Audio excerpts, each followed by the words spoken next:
So today we're going to be talking about the Danielson Framework, which is specifically Domain 2, the classroom culture.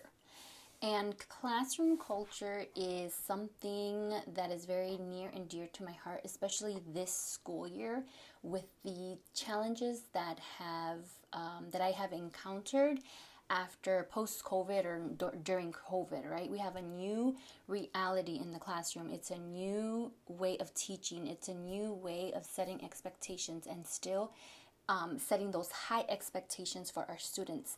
And I chose classroom environment, classroom culture, because over the last 15 years, I've been an educator for 15 years. I've been in the classroom, kindergarten, primary specifically, and I've seen a huge decline in students' oral language. I've seen a huge decline in students' ability for regulating their emotions, a huge decline in their ability to be able to grasp concepts, grasp the knowledge, grasp the learning, and it has affected their ability academically.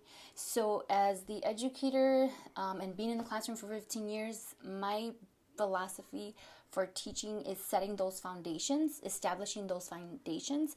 And for me, classroom environment is the foundation, right? That is what's going to set the tone for our success academically, but more importantly, for life. I set my kids up for success in the areas of life skills, the areas of being able to know and be able to apply what they're learning in kindergarten is the foundations for their future success. It's the foundations for their careers, their lives, their livelihoods, who they are going to be as adults. And I take that role as a teacher very seriously, and I make it a mission for myself and my students that I meet my students where they are, and that I know each student individually, and based on their needs, I set their goals and we're able to work towards the end results together. But if the classroom environment is not established, if the classroom environment is not strong, then that will not prevent, it'll hinder my students from reaching their academic success. So this is why I wanted to share this, and this is why I wanted to bring this knowledge and awareness to other educators, because this is something that over the 15 years I've noticed a decline in, specifically in kindergarten, because I've been a kindergarten teacher, especially as a bilingual educator. I've noticed it more in the students that I service. So I became a reading specialist because I really needed support and tools and resources on how to help my students become better readers, better writers, be literate in English and in Spanish. And I had to know that back when I went back to school right after I graduated from my undergrad in 2009. I graduated in my undergrad, and then in 2012 I received my master's degree as a reading specialist.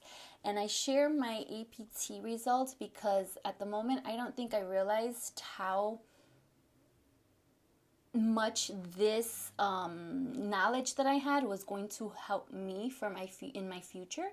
But I, based on the different categories, the sub areas, classroom, managing the learning environment, I scored like a perfect score. It was 300 out of 300 back in the days when I'm not sure what the APT looks like today, but that was my highest. Plan and deliver instruction. I'm sorry, the learning environment, managing the classroom environment.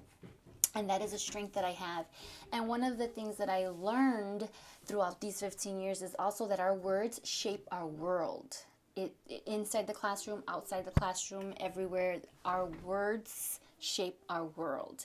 So I am on a mission to bring this awareness to other educators, to help other educators, to equip other educators, to pour into other educators as yourselves, because some of the things that I'm going to be sharing are also going to, you're going to be able to apply with your children or other children in your lives if you are a mom, especially.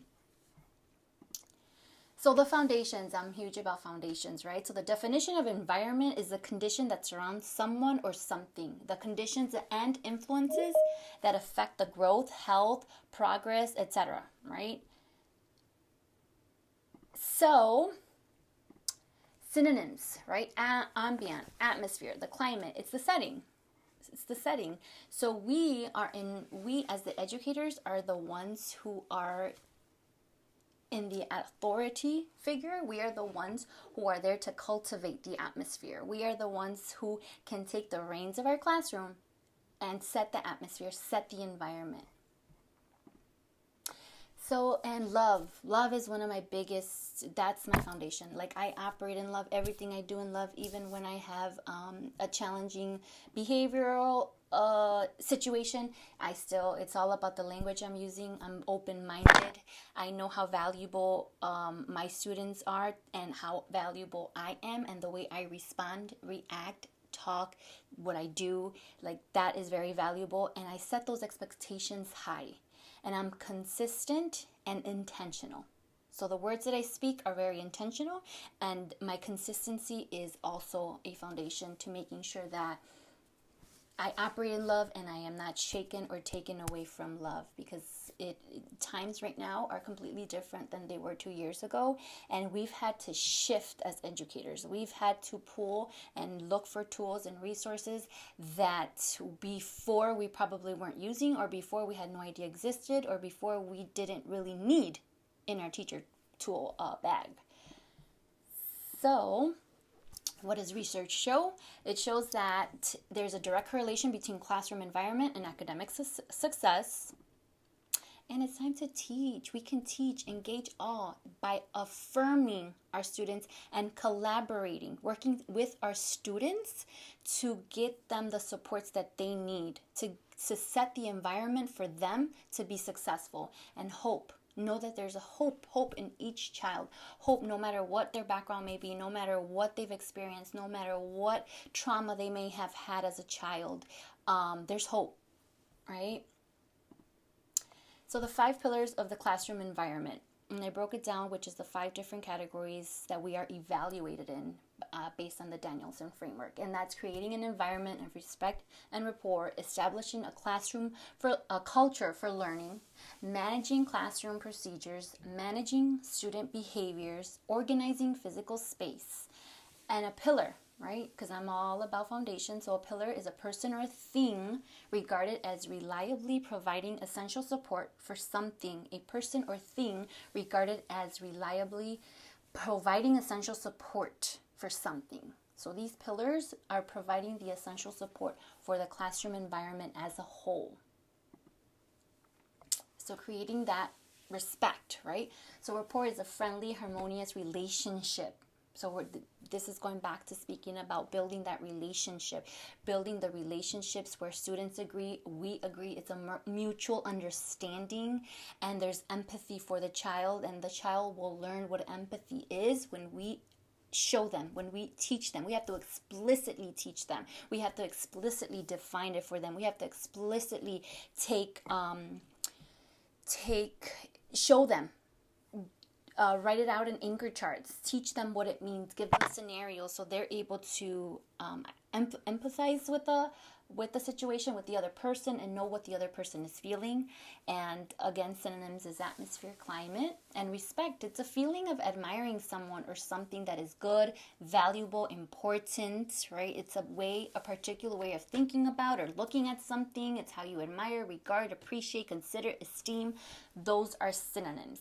And I define, that's what helps me understand everything. In regards to the respect and rapport and how I create that in my classroom. I define the words and I break it down, and that is what allows me to be very intentional with my actions, very intentional with my words, and consistent. The culture for learning, right? So the culture for learning is to establish. What does establish mean? Let's set that. So establish is to cause someone or something to be widely known and accepted. So we're establishing the culture. We're establishing the expectations. We're establishing that for the students and for ourselves. So they know their role and their position, and we know our role and our position. So we begin to create, right, something that's going to be that lasts for a long time. And it's a way to be firm and stable and introduce. And then the culture. What's a culture? It's a way of thinking, behaving, working that exists in a place or organization. So what's the culture in our classrooms? What's the culture amongst our students? How are they learning? What are they learning? So what is the process of gaining knowledge or skill by studying, practicing, being taught, and experiencing something, right? So it's the activity of someone who learns. Managing the classroom. I really, really wanted to define what manage was and what is my role as I'm managing and teaching my students how to manage their behavior, how to hold them accountable for their actions, their words, and allowing them to have space to grow, allowing them to know we're all at different levels, we all grow differently, and we all have different needs. And I found this online at the Harvard Business Review, and it says that the 6 key tasks that constitute the foundations of every general manager's job. Now, I don't agree with it being like general manager's job, but what I do agree is with the strategies that they shared in regards to shaping the environment. So it talks about how they foundation for a manager to manage something, you have to have strategies. Right? You have to have the right resources. You have to develop your students to be able to also be managers of themselves. Show them how to hold themselves accountable. Show them how to manage their emotions, how to manage their words, how to be mindful of their actions, their words, and how they react to others. And then building, right? We're building our classroom. We're building the environment. We're building the atmosphere. We're setting the tone. And we are the ones as educators overseeing. Because once our students go into the real world, there's not going to be anybody to teach them this. So it is our responsibility to establish that, to show them, because I always apply everything when I'm teaching my students about why it is that I want to teach them how to, let's say, follow directions, right? And the expectations for the hallway. So I'll explain to them how there's different rules in different places, and it's setting them up for that. It's setting them up to be a good listener. It's teaching them the skills of how to follow directions, be respectful, and to communicate their needs, to be able to understand that they have the right to also express their needs, their wants. So it's even teaching them that as well. And those communication skills, which are also essential for life. So making sure that when we're managing our classroom procedures, what is it that you want to see? What is it that you want to hear as the educator, as the one who is overlooking, right, the students' learning, though as the one who is facilitating the learning, the one who's facilitating the procedures. So what do you need to do to be able to show them, teach them, and impart this into them? Because I one of the things that I'm still learning and I'm still doing is those anchor charts, going back to those anchor charts, doing what is it that you see? What is it that I should see in the hallway? What is it that I should hear in the hallway? And visuals and pictures may sound like it's very primary, but remember, we also have to be able to cater to all the different learning styles. So I find that what may work for primary is also going to work for the higher grades, because what you would do is, the way you would differentiate that is you would put the visual, right? Like, what do I see with my eyes and what do I hear with my ears? And then explain it. You can write it out. And then you can put an actual little draw picture to help them. Because sometimes those visuals, the brain just picks it up quicker. It brings it back to remembrance to them. So once they see, okay, eyes, where should my eyes be? Or what should my mouth be doing? I think with the older kids, it's a lot of more having students talk or be disrespectful or have attitudes.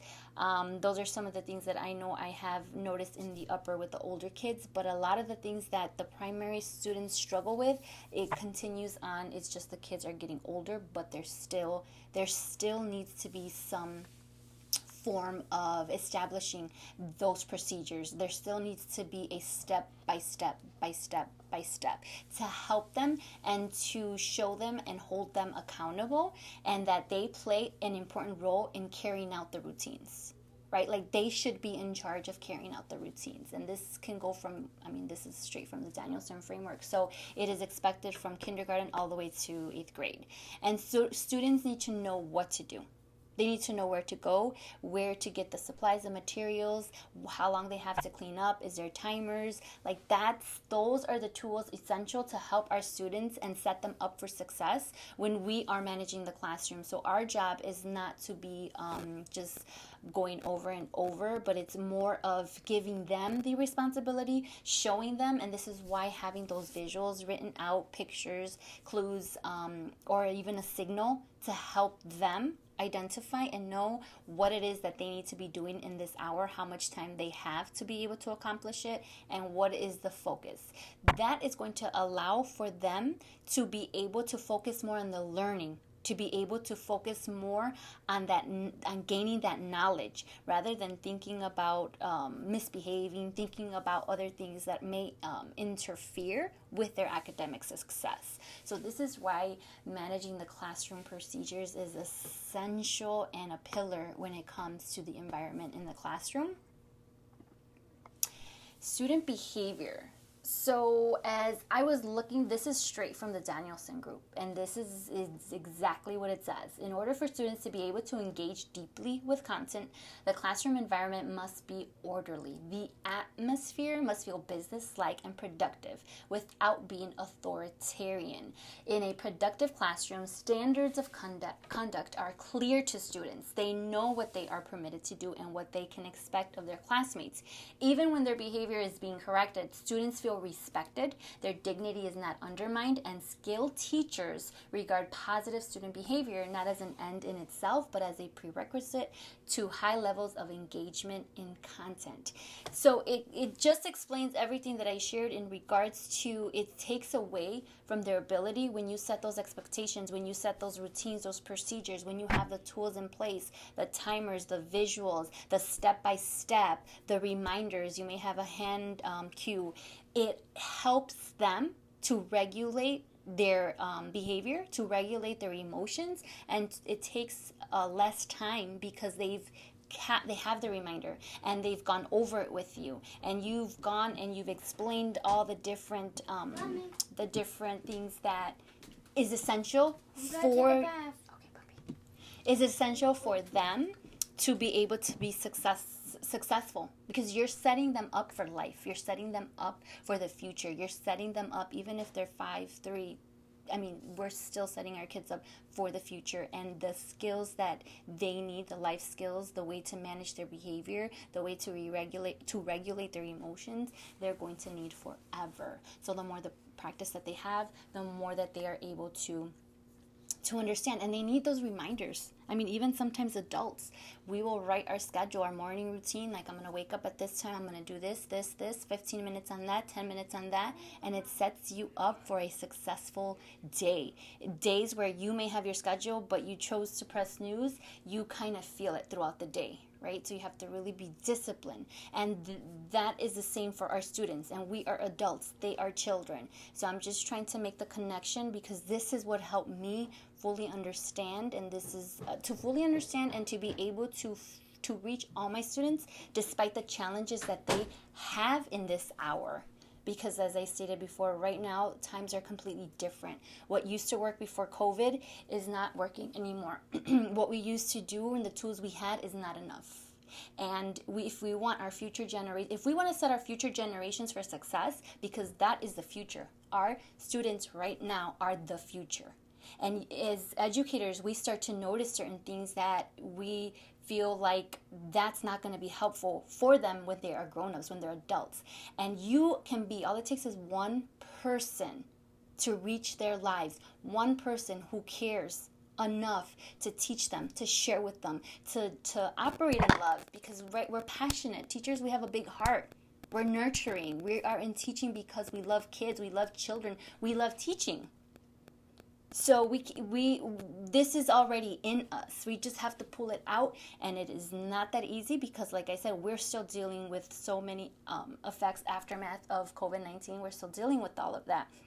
So it is a lot, but it has allowed me to see that the way I operate in my classroom, the way I operate at home as a wife, as a educator, it's a holistic approach, and how successful it is for my students, and how successful it is for me, and how it has made an impact in my life everywhere I go. Having this knowledge, having this way of thinking and seeing things. And this is why I wanted to share with everybody, because it has really saved me this school year, as this has been the most challenging school year that I have ever faced in my whole entire 15 years of being an educator. And I know one of the things that kept me going is that I know that it's not going to get easier because of what we are living in. It's a completely different era. So the students are going to come in, and I have to make the shift because I have to reach each and every one of them. So having these different tools, seeing the way our students and what they need in order to be successful adults, is the motivation that has allowed me to be able to find the tools and the resources that I need. And it's pulled things out of me that I didn't even know I had. So organizing physical space is important, right? They say that your space, the clutter, right, affects your mind. It affects you mentally. It affects your mind. So it's really important that you have an organized space, right? That's pleasant, inviting, safe. It's accessible for all students. Furniture is suitable for learning activities, effective use of physical resources, and how you're using technology as a teacher and as students. So this is how they defined organizing physical space. Now, this is also something that our students were learning from home remotely. And you had the majority of them in bed, the majority of them on the couch, on the floor. I mean, they had no space. So we're teaching them how to organize and how to be mindful of the space around them and those surrounding them. Because before, it was probably just them in their house, mom, dad, maybe not just by themselves, but other siblings, and it was a different setting. It was a different environment. So it's teaching them how to be able, the skills that they need to be able to work productively, collaboratively, and to be part of a community. Those are some of the skills. So those are some of the things that were robbed with COVID, because everyone was sheltered, everyone was in their home, everyone was in quarantine, right? You couldn't go anywhere. They couldn't do anything for how many months? And we're still having those effects, right? It's not the same. We can't just get up and go and decide to go to a restaurant. We can't just get up and go shopping or go to the mall. I mean, you think about it now because of everything happening. Yes, things are getting better, but it's still not anywhere close to what it was before. So we have to teach our students how to be a part of a community, how to have an organized space, how the mess that they have in their desk, in their tables, around them affects the whole classroom. It affects the environment.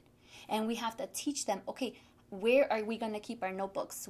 How are we going to organize our pens, our crayons, our pencils, our colored pencils? So how are we going to organize our folders? How are we going to organize our work if they have 4 different classes? How are we going to keep track of all of that? The work, the homework, the notes. How are we going to study? Like, all of that has to be explicitly taught, because our students did not receive that for the last year and a half. So here I just put it all together, right? Because we are watering, we are cultivating, we are planting those seeds for our future generations. It is important that we're organizing our physical space. It's important that we're managing our classroom procedures. It's important that we're establishing a culture for learning, creating an environment of respect and rapport, managing our students' behavior.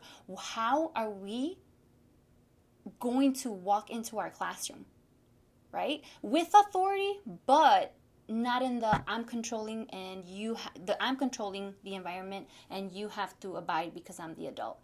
But it's showing them that you care. It's showing them how you're guiding them. We are guiding our future generations, especially nowadays with so much accessibility to social media, what they see, what they hear. Like, they have a mind of their own, and the information that they're receiving, like, we have no control over. But it's showing them how to manage it. It's showing them how to receive knowledge from what they're into, what they like, and what is going to grow their brains. Like, even as an adult, like, we'll never stop growing our brains, right? If we're reading a book, if we're writing, if we are watching a show, an educational show, we're always learning something, even from a Disney movie. If I'm watching a Disney movie with my kids, I just watched Encanto with my son and my daughter, and I'm like, I learned a lesson just from that movie. Because we're always learning. My brain is always set up to just be, when I see something, I analyze it, I think about it, and then it helps me apply it to my life. It helps me learn or see and understand things differently, right? Like, that is what we want to teach our kids. That is what we want to impart. And our classroom environment is essential, because if we have kids who are not paying attention, if we have kids who are talking, who are playing, who are writing, who are just completely unfocused, we have to show them how to focus. We have to show them how to think, right? How to be able to watch a TV show or watch something or read something, and how they're thinking about what they're reading, how they're thinking about what they see. I had a conversation with one of my students the other day about Encanto, because they were walking into my classroom after lunch and they were singing the Bruno song. It's like, it lost me. But, we don't talk about Bruno, right? And they sounded just like the movie. And they're walking in and they're singing and they're like, oh, I'm Isabella. And they're looking all cute and flipping their hair. And I'm like, oh my goodness, like, these girls are picking up everything. So one of them who's like, I am Isabella. She's my favorite. And I sat her down and I'm like, oh, you like Isabella? Why do you like Isabella? Oh, because she's pretty, right? She's the one who's gonna marry. If you haven't watched the movie, she's like the pretty, perfect. Her ability or her magic is to create flowers everywhere she goes. So she's the most beautiful one, and she's gonna marry like the Prince Charming, the cutest guy in the village. But she doesn't love him, and she's miserable. But she doesn't even realize that, because she's trying to put up a front for her grandma and be Miss Perfect, right? Because she's the one with the magic to create flowers. And she's explaining to me, oh, because of all of this, right? She explained to me because she does flowers, and that's a cool magic.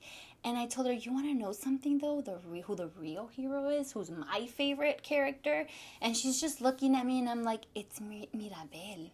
She's like, Mirabel? Why? And I explained it to her. I'm like, because look at everything she accomplished. She saved her family, right? She helped save her family. She had no magic, but she was a puzzle piece. She was the character. She was the granddaughter that brought everything to surface and helped save the family and restore everything that the family had lost. Because they were so focused on the magic that they were not looking at the true beauty of the people. They were not looking at the ability of the people. And they thought that the magic that they had was an end for all. That's who they were. That defined them, and that was what they wanted to do. And that's all they cared about. So even when I'm watching that, like, even having those conversations with kids, it's like, now she's going to start looking at the movie differently. Like, oh, that's what a hero does. Like, just because her grandma really didn't agree with Mirabel, because she was the one who came against everything that the family stood for, because she didn't have a gift. And at the end, what happened? The family was restored, and the grandma was able to heal and to let go of that, what is it, that, what do I want to go, like, I'm not sure what the word is, but if you've seen the movie, you'd understand that the grandma, they were putting on a front for the village, right? Because they really weren't fulfilled. They were too focused on the magic, and this girl was going to marry, and that's all that mattered. But in the end, the girl was not in love with him. It was a different cousin who was in love with him. So it's just a long story. But even then, like, having those conversations and being open to that and knowing our students at their level, right? And we are amazing. Like, we educators, we are in the front line. We are standing, especially if you're a teacher. And the challenges that we are facing right now are completely different. Nothing could have prepared us for what we are facing in the classroom right now. There's a lot of things that rose during COVID, and that we are dealing with the aftermath of everything. But we also know that there is tools, there is resources, and that you are in charge of your classroom. You are the one who holds the reins of your room. You're the one who sets the tone. You're the one who sets the environment. You're the one who sets the atmosphere. And one of the things that I wanted to share with everyone today is, if we go back to the presentation where we talked about, I know some people joined in late, where we talked about love, language, being open-minded, right? Our language, being very mindful, operating in love, being very mindful of our language, and being open-minded. What we may think our students need at the time may not be what they need. And what we may see as important at the moment may not be, because there's an underlying factor that's preventing our students from showing up fully. There's an underlying factor, some trauma that they may have experienced, because this has affected us in many different ways. So being mindful and knowing that their experiences are valuable, but you can still have those high expectations for your students, as you should, but they need to understand why. They need to understand how, and you need to lead them. Right? It's not us dictating anymore. Those times are done.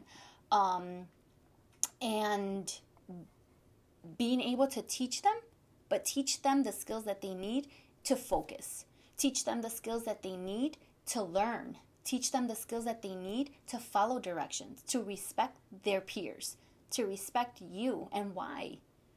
Teach them, because even at home they may not have been taught what respect means. And that's another thing that I've noticed. These generations are coming up, and it's like they're the ones who have the say-so at home. And it can't be like that, because they need us to guide them. They need boundaries in a loving way. So showing them that we care. But because I care, I'm not going to let you get away with this. Because I care, you have to make sure that you go back and you do this. Because you care, you're going to show them and you're going to lead them. And affirming. That is the biggest thing that has helped me for the last maybe 8-7 years. Maybe more. I went to a bilingual conference, and there was a presenter, and she talked about affirmations and words of affirmations. And she said how our brains are wired to listen to what we speak. So if we're speaking positive words into our students, like we do affirmations and we have them displayed. We have our daily words of affirmations. Like at the kindergarten level, we say, I am a reader, I am a writer, because that's our goal. That's the goal they're working towards.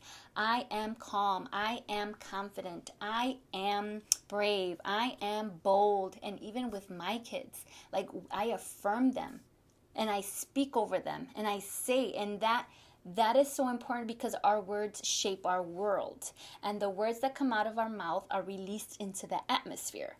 And remember, classroom environment is atmosphere. The words that come out of our mouth will never fall down to the floor, right? They're going to, once they're out, they're out. You're releasing them. You're speaking over them. So every day, that's what being consistent, speaking words over them, affirming them, like you are a reader, you are a good listener, you are focused, and having them repeat, I am focused, I am a good listener, I am an artist, I am a scientist, I am a writer, I am a mathematician, I am independent, I am unique, I am special, I am a problem solver, right? We have to teach them all of this and speak it over them, to affirm them, to let them know that this is who they are and that everything else has to go away. Because now you're setting their brain to focus on being the scientist. Now you're setting up their brain for math to be the mathematician, to show up. Because you're speaking this over them and they're saying it. So their brain is going to be focusing on that. That's why our words are so powerful, and affirmations is essential. And I highly, highly recommend that you start implementing that and see the shift that takes place in the classroom. And talking about collaborating with them. Like, it comes after winter break, I took down the words of affirmations that we had. I'm like, we're going to do it again. And when we come back, they're going to tell me what they are. Okay, so who are you? Right? So we did a new anchor chart and they told me who they are. See, so it's not me so much. Like, I taught them, we said them for the first half of the year, and now they came back and they were able to tell me who they are. And we're planting those seeds. So everywhere they go, they are focused. They are readers. They are writers. They are mathematicians, because you're teaching their brains to focus on this. You're speaking this over them. You're speaking it into existence.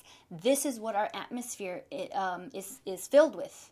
And being very intentional about their space and hopeful. Don't ever lose hope, even on that child who probably at the end of the day makes you want to quit, or 10 in my case. You're still hopeful. You still know that there's something better for them and that you're not going to give up on them. So you're going to seek the resources. You're going to seek the tools. You're going to find the help that you need. You're going to research it. And you're going to trust that you being consistent in what it is that you find, and to also be open-minded, right? Because our old ways of doing things are not working anymore. And they're not going to work. So we prepare ourselves. This is the now, and what is the tomorrow going to look like? So the time that we are putting into our careers as well is going to be a trickle effect to us as a mom, to us as a wife, as a husband, as a father, as just working with children, right? Because it's a holistic approach. It's a whole way of how we operate in. We operate in love. And being love, and not being shaken even in the midst of the challenges. Because right now there's challenges everywhere. You go to the store and you're finding sometimes that the cashier may have an attitude because of the person before, or because you don't know what they're facing at home. So I just wanted to share all of this because this is something that has helped me in this season. Like I happened to go to see these scores not too long ago, maybe right before break, maybe November, yes, when we had COVID and we were at home, and it was just like, oh my gosh, another whole month away from the students. Everything that I have done is just gonna be, it's gonna be, they're gonna regress. What am I gonna do? Blah blah blah. Like, all these thoughts were going through my head, right? Because it was overwhelming. So I took the most challenging year of my career, and I used that to fuel me and to ignite something inside of me that had kind of diminished because of what I'm seeing with my eyes in the present day. But when I found these scores during that time, and I saw that, I'm like, oh my goodness, how many years ago was this? I have inside of me everything that my students need in order to be successful. So I needed to really reset. I needed to really calm down. And I allowed that frustration, those challenges, to ignite something inside of me, to birth something inside of me that allowed me to help others, that is going to allow me to help others to not give up. Because there was times where it's like, what am I going to do? Like, it was just so much. And it got really different. This was an unknown, right? Because we all love comfort zones. We all love our way of doing things. That's why we have to push. This is not the times right now in the classroom is not times to be able to be comfortable. That's why I said we have to be open-minded. But I share this just to encourage somebody, because I know that a lot of us face challenges, but don't give up on yourself. Don't give up on your students. Don't give up on your situations. And know that your environment, you have the ability to shift your environment. You have the ability to change the atmosphere. And it starts with our words, and then knowing that if we're consistent and we are very intentional with our words and our actions, then we're going to be able to change and shift the atmosphere and what we see. So that's a little bit of my story. That's a little bit of how I was able to overcome these challenges, and how I have been, since I started teaching. I've been an educator for 15 years, but I've been a teacher for 12. And how I've been able to grow, how I've been able to, I'm all about looking up words to help me define. That's what helps my brain to be able to problem solve. And that's something that I'm teaching my kids, my children at home, and I'm teaching my students too. Like, what does that word mean? Right? Because you have kids at this age that are always asking, what does this mean? So it's teaching them, because even sometimes I will look up a word, I know the definition, but when I go and I look it up, I have a different understanding. So that's another technique and tool that I wanted to share, and why it is that I went over all these words and how that helped me to cultivate and to set my expectations high for my students, and just to be hopeful and get through all the challenges. So yes, thank you so much for joining.